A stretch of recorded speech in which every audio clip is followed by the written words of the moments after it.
So here's the thing, Sammy, is Ian Rappaport had tweeted out that Odunze signed his contract. I go on to my Android, and this is probably why I should get rid of my Android. At least the Twitter application on that one is like, I quote tweet him because you can only quote tweet Ian because Ian taught me this years ago. Never retweet anybody. Quote tweet it. Even if you just go, oh, or whatever it is, you're getting the engagement, not the person, which seems a little unsightly, but that's a case for another day. So I put like, hey, let's get Caleb done. And the tweet didn't send for 4 hours. And I'm driving out here to where I am right now in La Quinta. And we get there and you know what? Then the tweet comes out after Caleb signs and now everybody thinks I look like an idiot. Hey, you're a little late. Like, okay, yeah. So that was my fault. I should have put it on my other phone, my burner phone, my Caleb Williams special. But in any event, both guys are signed and we got a lot to talk about because rookies are reporting. So Sammy, let's start the show. Turn up your volume. Because you're about to listen to The Sick Podcast with Adam Rank. It's Hester trying to work it back to the middle. Gets past the first wave, and here he goes. It's Hester inside the 30. Hester's going to take it all the way for a touchdown. And no flag, 92 yards. The sickest Chicago Bears and fantasy football podcast. Sports entertainment like no other. It's gonna be sick. What is up, everybody? Welcome to a very special edition of the Sick Podcast with Adam Rank. It is Tuesday night, and the reason that we are coming to you right now is because Bears rookies are reporting today, and we felt it would be important to come in and talk to you guys and try to answer as many questions as possible. Interact with the fans because right now it's here. We're finally here. You know, a couple of weeks ago, we were talking with some of our buddies and, you know, who come onto the show. And it's like, yeah, it's kind of a dead time here. And what are we doing? You know, just talking about things and hypotheticals and everything like that. But now the rookies are reporting. Veterans will be reporting in a couple of days. But it's important to note that the rookies are reporting. And it's an amazing day because it started off, as I alluded to at the cold open there, was I woke up this morning and one of our researchers, Michelin-starred, who works for the NFL Network, and she does a lot of research. By the way, if you have been following along with my State of the Franchise feature that I've been doing on NFL.com, which the Raiders article is out today, the Chargers will be tomorrow. 2 more of those to go. I have profiled all 32 teams in the NFL, including our own Chicago Bears. You can find that at NFL.com/rank. or NFL.com/SOTF. Either way, you can go back and read all this stuff. But Michelle has been helping me with the research for that. So a lot of great insight, thanks to her, a lot of numbers that she's been pulling for me. So I really appreciate that. So the point is that she sent us, and this goes to the whole company. Wasn't just to me. It goes to the whole company. And it's like, hey, the Bears have not signed Caleb Williams and Odunze. And you're like, okay, this feels about right. You know, because part of me was like, you know, I have been so bullish and so supportive of the Bears this year. Like I've been like, no, things are different. We're not the same old Bears anymore. It's a new way of doing business in Chicago. And then our 2 top draft picks had not signed, which was not great. Like we did not appreciate that at all. And it got to be a little, listen, it was nervous. It's nervous time because I think so many of us have been damaged over the years to the point where, yeah, we kind of expected the worst. We're like, is this really how we're going to start rookie camp, is not having either guy? The NFL research team is sending out examples. I should have sent this to you, Sammy. I should have sent this to you. Because just going over some of the things we finally got, in addition to everything else. So research notes. Actually, I might have deleted it right as she said it. Yeah, I did. I was so offended I deleted it. No offense, Michelle. I had to delete it immediately. I'm like, I'm not reading any of this. But at the same time, like they're going over like, hey, this quarterback held out, or this guy did this, or anything like that, and you're like, and then the scenarios start playing into your mind about all the things that could go wrong. Like we've been there. And then little by little, it starts coming out. Then Odunze signs his deal. And I had texted a friend of mine who works for the Chicago Bears and one of my inside sources. Now, it's a friend of mine, and he you could probably figure out who it is if you pay attention at all. So I texted him, and I'm like, hey, I go, how nervous should I be about Caleb Williams not signing? Like, what should my anxiety level be at this moment? And then he was quick to return with a text, and he's like, listen, they're just working out the language right now. It's not a big deal. It's going to be done today. So don't let this concern you at all. It's going to be fine. And fortunately, I was like, well, cool. Like, this is good. I'm going to come out, but I was driving and I'm like, well, I got to come out with a post. I almost pulled off the side of the road just to tweet out like, hey, Caleb's going to be fine. But by the time I got home, Caleb Williams had signed with the Chicago Bears. Everything's fine. Everything's ready to go. It really was never anything, because the message that was relayed to me was like, it's language. It's just small little things. Last, like T's to cross, I's to dot, like things of that nature. We go through that same stuff here because with the Sick Podcast, we're going to be bringing on some new sponsors for the upcoming season. And there's like things go back and forth. There's language in contracts. There's things of whatever there is. So I understand how those things can happen and how those things can go on and maybe carry on a little bit. But at the same time, at the end of the day, everything is done. Everything is ready to go. And so it's very, very relieving, I guess is the way to put it. Like I'm not going to lie.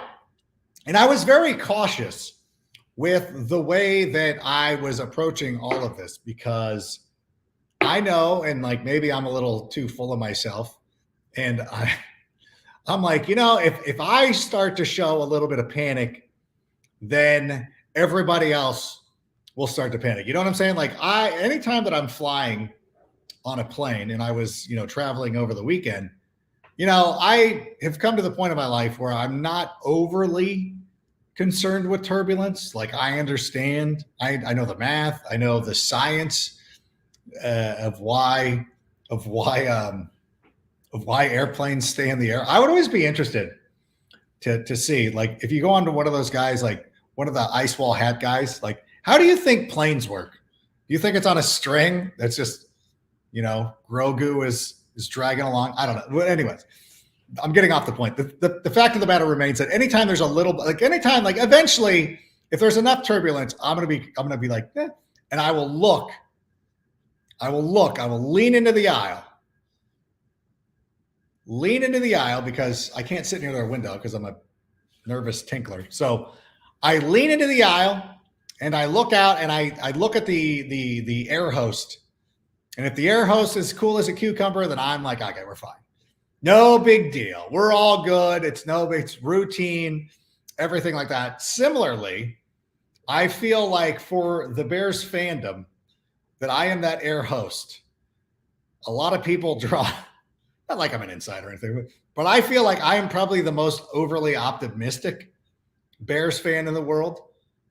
And so in doing so, if that way, is that if I start to show panic or if I start to show some cracks, then I think that people will respond and be like, oh, geez, if rank is concerned, then I'm concerned. But if I'm sitting there holding the line, then I feel like everybody else will be like, okay, we're not tripping yet. So it's all done and it's all good and everything's good to go. Going back to that whole thing is, I was thinking about this because I was doing my predictions. And when Greg Braggs came onto the show and we were going through the schedule and we're going through wins and losses and we were relatively simpatico, I believe that we have the same number of wins. The only difference is Greg has us being swept by the Packers and I have us losing to Jacksonville, but he has us beating Jacksonville. And so it's one of those things too, like when you're publicly putting yourself out there. Now I understand, and I, of course, my predictions on TikTok right now, I will post it on my Instagram. I have a YouTube short that I'm going to be able to post probably on Thursday if you want to take a look at it then. It's also on NFL.com's YouTube page if you want to go out and see all 32 predictions. As a matter of fact, I'm trying to work with the social media team like, hey, can we get something out? In any event, I would not pick the Bears to be swept, even though I feel like there is a possibility that could happen. Like, we very well could be swept by the Packers this season, only because there is like that week 11 game is such a trap. So the Bears are going to be playing so well. And Greg and I went through this. And by the way, I'm surprised you guys can hear me. I didn't realize the microphone was so far away. And it was still hanging through. All right, good. Goodness gracious. Sammy, were we okay? Like, give me a thumbs up in the chat. So that was okay. Like, I don't know if people are commenting like we can't hear you. I should check it out in any event. All right, so we're good. I guess we were good. You sound good. All right, listen, I can leave this. I'll leave this lower. I won't like blow out the, I won't turn down the gain or anything. Wow, who knew? Okay, great microphone. It's so funny too, because when you're on the NFL Network, they're so peculiar. Like, we all have shirts, like collared shirts or whatever, so they could put it on the lapel. And they're like, oh, no. Like, Cynthia's sitting to your right, so make sure the microphone is on your right lapel. And you're like, okay. Does it make, like, this thing was, the microphone was over here, and it still worked. But now, I don't know. Here's my thing. I don't even remember what my point was at this point. I'm sure I was making an excellent point. It was about the Bears getting swept. Don't worry, I got to say it. It was about the Bears getting swept and about public perception. And so that week 11 game is going to be such a trap game because the Bears will be playing so well. And if you look at the way the schedule breaks out, it like the Bears, the beginning part of the Bears schedule is so good and it's so advantageous. Like, it really works out, you know? Like, oh, this could not have worked out better. Then we get that Packers game at home. That is such a trap game. Like, and I know the guy who does the schedule. It's not our Mike North. It's not Chicago's Mike North. It's another Mike North who does the schedule. And I've been so overly critical of the schedule makers over the years that I feel like they're now taking shots at me. So if the Bears ever have any disadvantages in the schedule, it's probably because of me. Because I take nonstop shots at those people. But in any event, and I do want to get to some questions, so I'll wrap this up. But the whole thing too is like, it's public perception. And so I realistically, that is such a trap game. I could see the Bears losing that week 11 game. And I could even see the Bears like maybe losing in Green Bay because the game won't matter to them and it might matter to the Packers. But I can't publicly go out there and have a swept. You know what I'm saying? Like, it's bad form. And I know, like, when I see the Bears this year, they know who I am. Like, it's much more inviting. So I was out at Cam Hayward's Celebrity Classic, and it's fun. And I had a great time. You know, Brett Kiesel was so dope. Like, that guy is so cool. We had an excellent time. Cam's great. Everybody else could not give a ass about me. Like this, the Steelers, they don't care. They're like, whatever, like whoever this guy is. It wouldn't be that way if it was the Bears. And I'm like, do the Bears have a softball game that I can go play in? Because like every time I go to a Bears game or go to the Bears game, I remember a couple of years ago, David Montgomery was like, oh my God, I've always wanted to meet you. I'm like, really? Last year, Darnell Mooney was like, oh my God, he's here in the flesh. And even too, oh God, who was the guy a couple of years ago? I was outside doing a selfie in front of the Big C at Hallis Hall, and one of the Bears players rolled down his window. I want to say it was Akeem Hicks back at the time. Would that have been right? Who was it? But like rolled down his window. I was like, what's up, Frank? And then drove by. So like that. So I want to play in a Chicago one. Get me to a Chicago one. I don't mind going to Pittsburgh. It's fun. Listen, I'll take the free trip.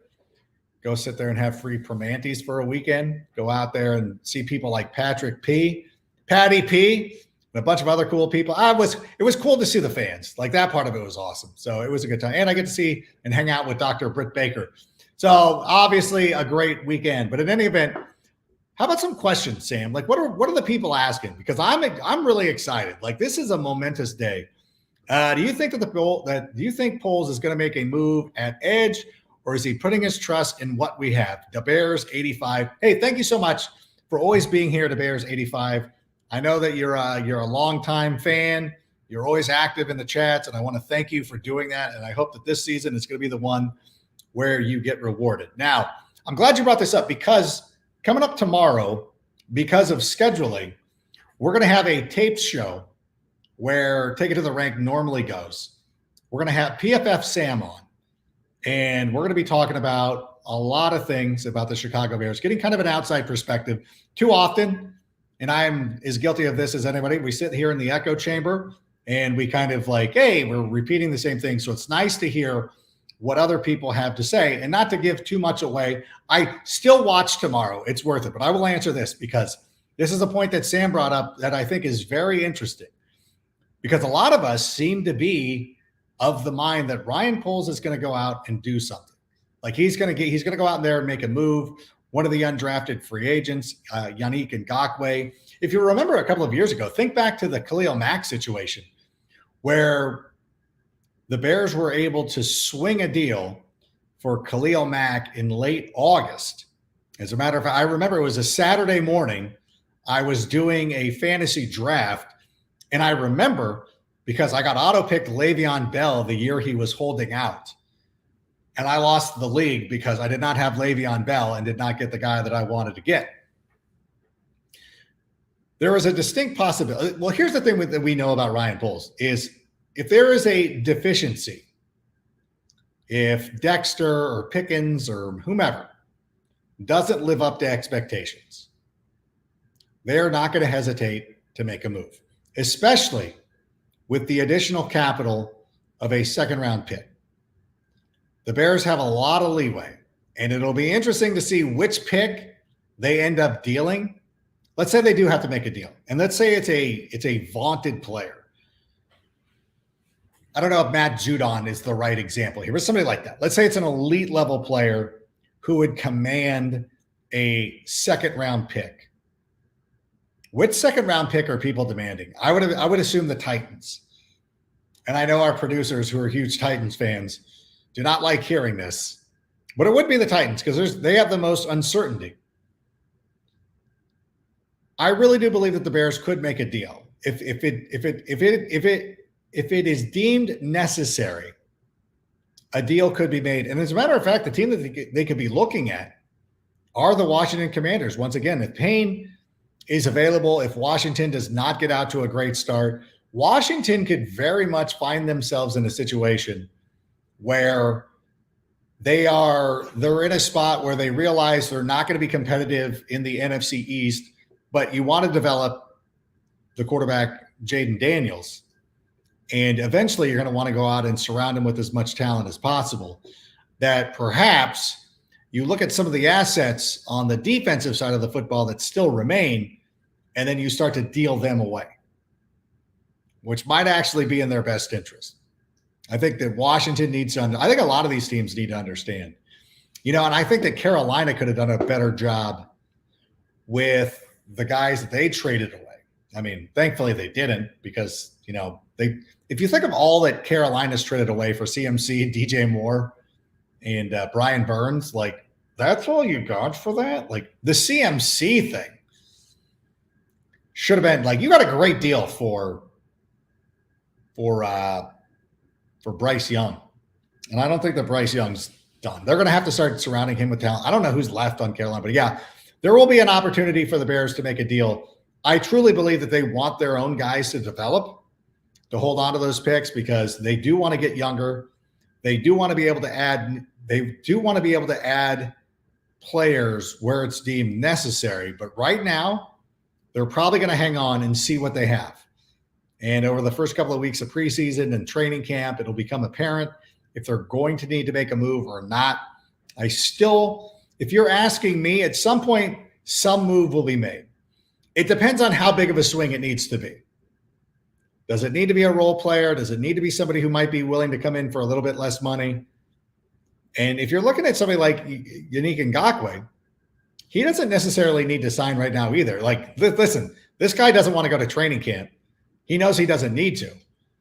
So why not wait? Because he could actually find himself in a situation if there was a elite level team that somehow ends up with a huge need. Like he could just swing in and be like, hey, everybody, I'm here. So I do believe that Poles is not done, but I don't think that he's going to be in a hurry to do it right away. So I wouldn't expect a blockbuster over the next couple of days. All right, Sammy, how about another question?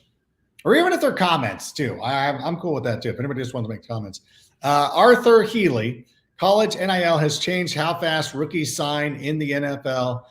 This late used to be a bad sign. Yeah, you know what? I guess a little bit. The one good thing about the NFL over the last, I think it goes back to Sam Bradford was the last quarterback, the last number one overall. Sam Bradford was the number one overall pick, I believe, of the St. Louis football team.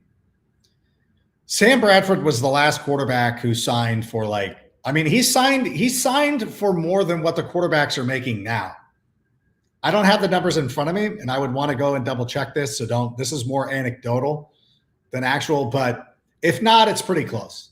But Sam Darnold was the last of the bonus babies, the last of the hey, I'm getting 500 mil. I mean, that's, I know, an exaggeration, but that was the last year of where quarterbacks and players could make whatever they make, because a lot of what they were doing in those olden times is it was based on the previous year, and the number one overall pick always got so much money.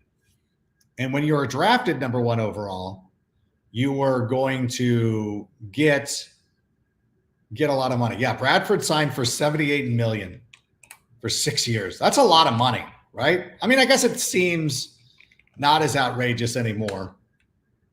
It's starting to become more but back in the day, this is a long time. I think about how long ago Sam Bradford was drafted. So he got a lot of money. And then the NFL, one of the lockouts, one of the work stoppages, gosh, I'm trying to remember I've worked through so many work stoppages with the NFL. So many times we were on furlough. So Sam Bradford could make $78 million over 6 years. The one thing is they finally got from the Players Association was slotting the picks. And so now when you're drafted, there's a certain expectation of how much you're going to be paid, how much is going to be bonus. Now, what we're seeing, and we saw this with Rome Odunze's deal, and I haven't really seen the numbers for Caleb Williams, but I'm assuming it's very similar. A lot of guaranteed money, which used to not be the case. But the cool thing is both Caleb and Rome Odunze are signed for the next 4 years. They're both going to have the 5th-year option. So if they go out there and perform the way that we expect them to perform, now somebody's going to get extended early at some point. If they're the players that we think that they're going to be, and I know this is putting the cart before the horse. If they are the player that we think they are going to be, they're going to get extended. But this is all. It's all set up. And honestly, it doesn't, if you saw the way, and this is one of the things too, when you saw the way Caleb Williams has been acting in public with the Chicago crowd, there was never any sense of this guy's not signing. That was another reason why I wasn't overly concerned. Caleb has been pro Chicago since the day he was picked. And there was never any reason, and there was never anything said about him not signing. And it's funny too, because do you remember all the BS that was going on well before the draft process? Hey, Caleb Williams is telling people he's not going to play. He wants to play. I think it was Colin Cowherd even who bought into it. And you're there's no sense that this is correct. He's never given any indication that he didn't want to play for the Chicago Bears or that it was a troubled franchise. And I remember how illuminating it was when they went to Pro Day and Ryan Poles was dapping up the family and Eberflus was giving hugs and Keenan Allen, the newly acquired Keenan Allen, was sitting there hanging out. It was a good time. Yeah. So Sam Bradford, who was drafted. It was the year before Andrew Luck, I think, even. He had nearly 40 million guaranteed, which back in the day was so outrageous. Nobody was making that kind of money. The NFL put a stop to that in a quick hurry. This is one of the things that we're going to give up. And I don't remember, I don't know what the players benefited. Every time that there's a work stoppage, It always feels like the players give something up and like, what do the owners give up? Nothing? Okay. They're just making more money? Okay. They're closing down departments? All right. No big deal. All right. How about another question or a comment, Sam?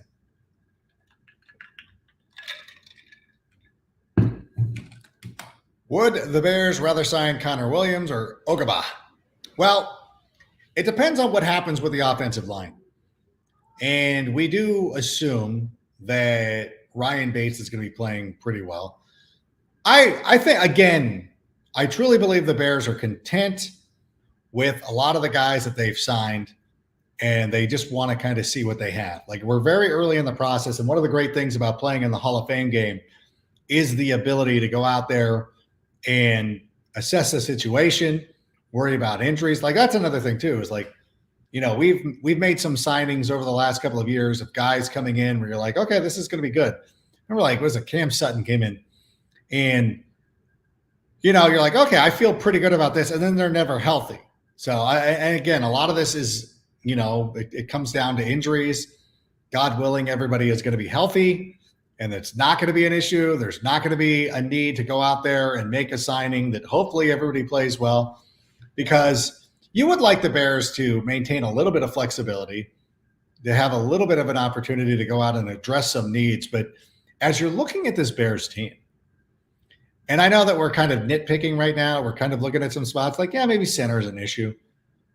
Maybe we need some help on the defensive line. There are a lot of strengths on this team. And again, we'll be talking with PFF Sam tomorrow about some of the depth pieces for the Chicago Bears.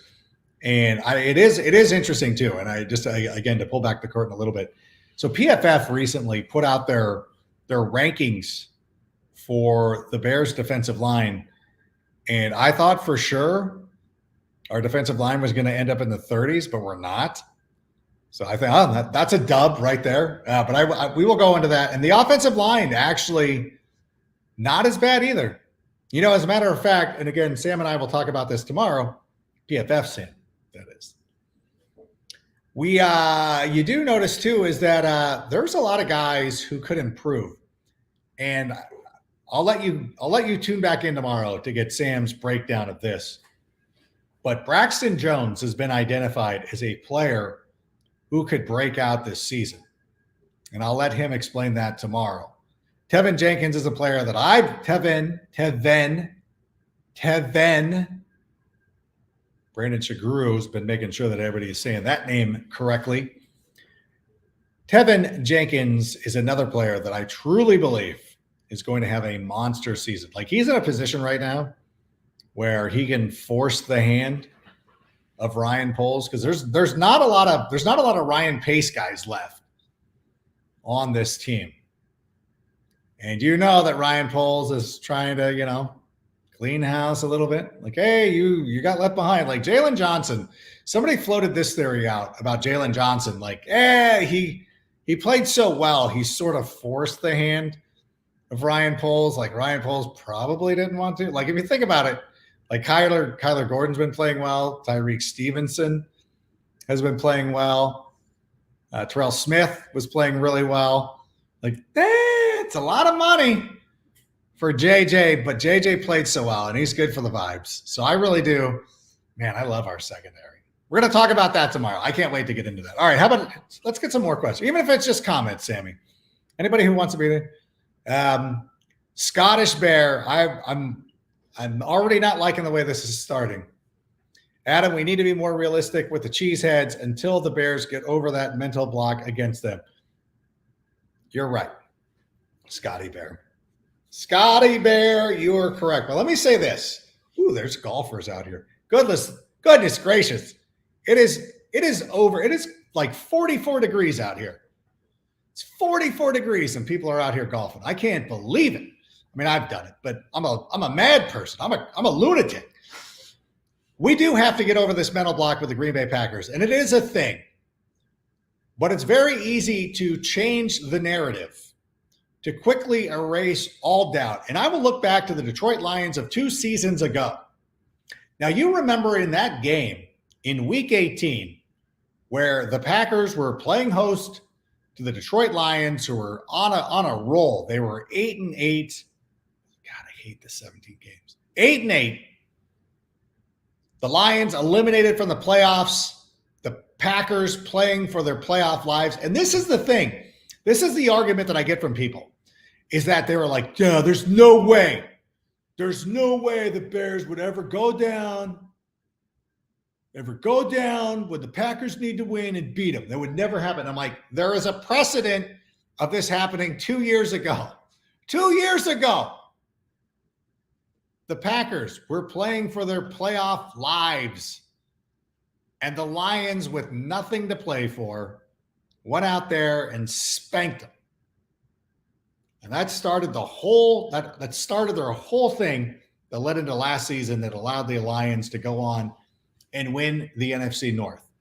The Bears were kind of a mixture of the two, because last year the Bears were set up for that going into week 18. Nothing to play for. The Packers going to the playoffs. And then the only difference was we had Justin Fields. I'm not taking shots at Justin Fields, but he did not play well in that game. He was given every opportunity to lead this Bears team. And again, the team's much better. They got DJ Moore, Keenan Allen, Rome Odunze. I know if timing was different. It's always very difficult for me to talk about Justin Fields. I don't want it to come off like I'm being dismissive. But at the same time, as I'm sitting here frozen on this screen, the Bears had an opportunity. They really did, and they didn't take advantage of it. But this year, I believe it's going to be a lot different, especially with Caleb Williams. And especially and this is the thing too, if the Bears are on a roll and Caleb Williams is starting to feel himself and he goes into that game, then all of a sudden we got a guy who's hot, ready to make his mark, ready to prove his point. It could be a perfect opportunity for Caleb Williams to go out there and end the narrative and end this whole notion of the Packers owning the Chicago Bears. It is going to happen at some point. Why not this season? So yes, I am going to be optimistic. Listen, I didn't pick them to sweep, so I feel like I should be given credit there. Okay, I didn't pick a sweep for the Bears. That is, so I should be given some credit. All right, Sam, do you have another question? I am lagging a bit. Let's take a little bit of a break. We're gonna do a quick break. I want to make sure I'm not lagging too much. Try to reset our bearings here. So Sammy, why don't we go to a break, and I will come back and try to get this thing sorted.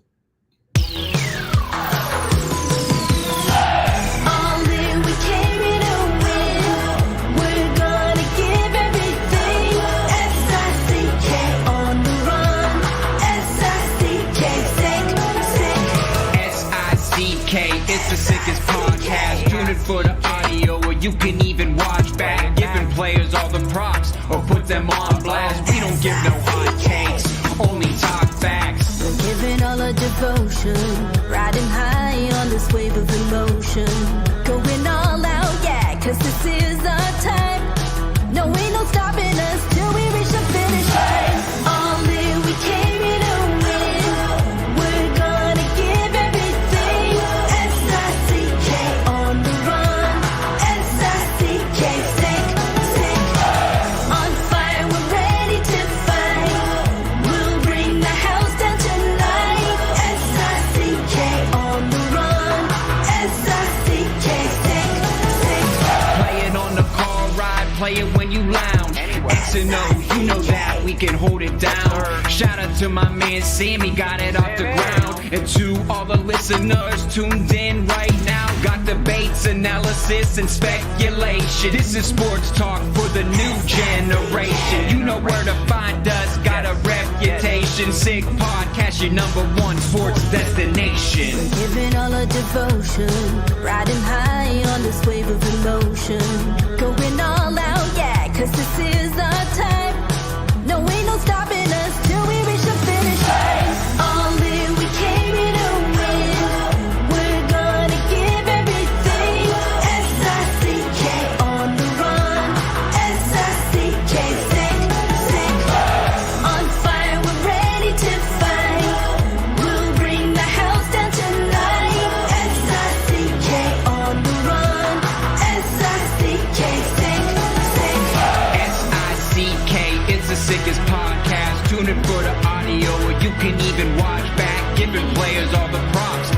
them on blast. We don't give no hot takes, only talk back. S-I-C-K, S-I-C-K, S-I-C-K, S-I-C-K, S-I-C-K, S-I-C-K, S-I-C-K. All in, we came here to win. We're gonna give everything. S-I-C-K on the run. S-I-C-K, sick. S-I-C-K, it's the sickest podcast. Tune in for the audio, or you can even watch back. Giving players all the props, or put them on blast. We don't give no hot takes, only talk facts. We're giving all our devotion, riding high on this wave of emotion. Going all out, yeah, 'cause this is our time. No, ain't no stopping us till we reach the finish line. All in, we came here to win. We're gonna give everything. S-I-C-K on the run. S-I-C-K, sick. On fire, we're ready to fight. We'll bring the house down tonight. S-I-C-K on the run. S-I-C-K, sick. Play it on the car ride, play it when you lounge. X and O, you know that we can hold it down. Shout out to my man Sammy, got it off the ground. And to all the listeners tuned in right now, got debates, analysis, and speculation. This is sports talk for the new generation. You know where to find us, got a reputation. Sick podcast, your #1 sports destination. Giving all our devotion, riding high on this wave of emotion. Going everybody. all out, yeah, 'cause this is our time. Hey everybody, Adam Rank is back. Sorry about that. I'm going to try to tilt my camera this way. I don't think it's going to work. We've run into technical difficulties. The air is too hot here in Southern California. So I want to thank everybody for being here. I just wanted to come back and say thanks to everybody for being a part of it. We got our guys locked up. We're ready to go. Thanks to everybody for being here. Thanks to Sammy and Anello. We appreciate you for this very special edition. Good luck, everybody. Enjoy the show tomorrow. PFF Sam is great. You're going to want to check it out. A lot of great information. You're going to enjoy it. So until next time, bear down, and Sammy, go ahead and play us out. And that's a wrap. Hope you don't miss us too much until next time. Follow the Sick Podcast with Adam Rank on YouTube, Instagram, Facebook, Google Play, and Apple Podcasts.